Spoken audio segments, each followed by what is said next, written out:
I remained frozen in the mud, staring into the darkness where the eyeless spirit had disappeared. My chest rose and fell rapidly, while the charm beneath my shirt still burned against my skin. Then, the heavy footsteps came again. Thud, thud, thud. Closer now. Branches cracked somewhere beyond the fog.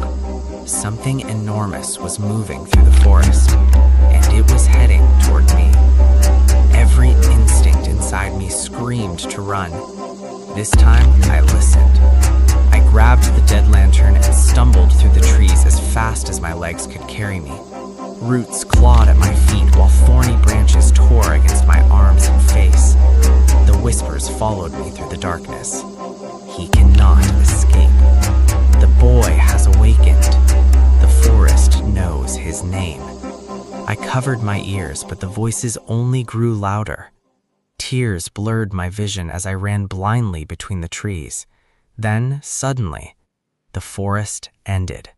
I burst out from the darkness and collapsed near the boundary stones, gasping for air. The village stood ahead beneath pale moonlight, safe, warm, human. But when I looked back toward the forest, I saw dozens of shadow figures standing silently between the trees, watching me. None of them crossed the boundary. None moved. They simply stood there beneath the darkness, waiting. Then one by one, they vanished into the fog. By the time I reached home, dawn was beginning to stain the sky gray. My body ached. Mud covered my legs and clothes. Small cuts burned across my skin. I pushed open the hut door quietly, hoping Mama Sira was still asleep. She wasn't. She sat beside the cold fire, waiting for me. The moment her eyes landed on me, all the color drained from her face. Kofi. Her voice barely came out. I tried speaking, but my throat felt tight. She stood quickly and rushed toward me. Then she stopped suddenly. Her eyes widened with horror, not at my injuries, at the charm hanging around my neck. Smoke rose faintly from it. The wooden carving had turned dark black.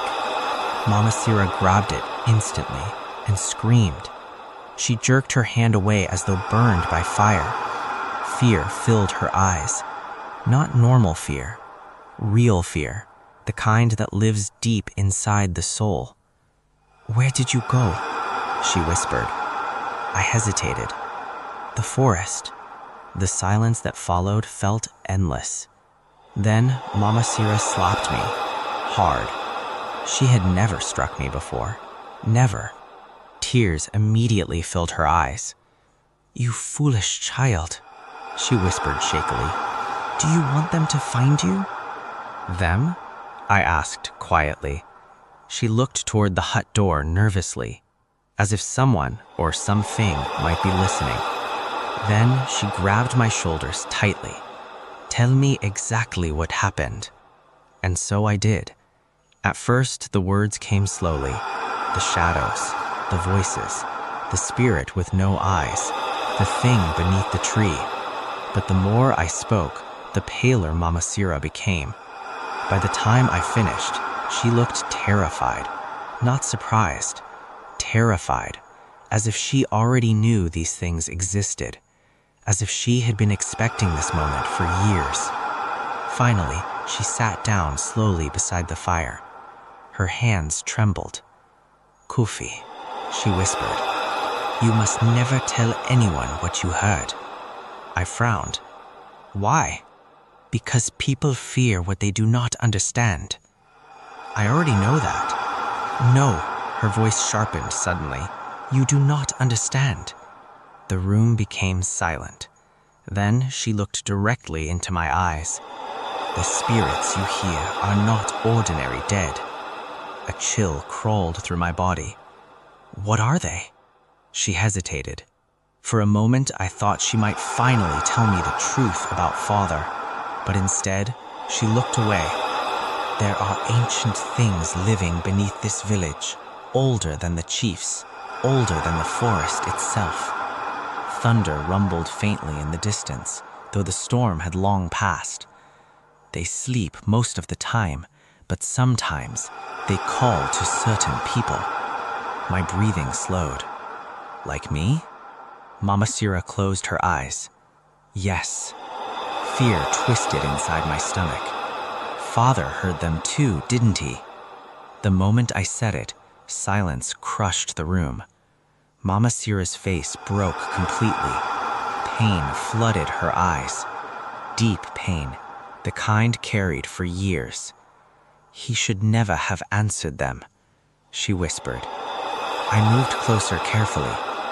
What happened to him? Her lips trembled, but before she could answer, knock, knock, knock.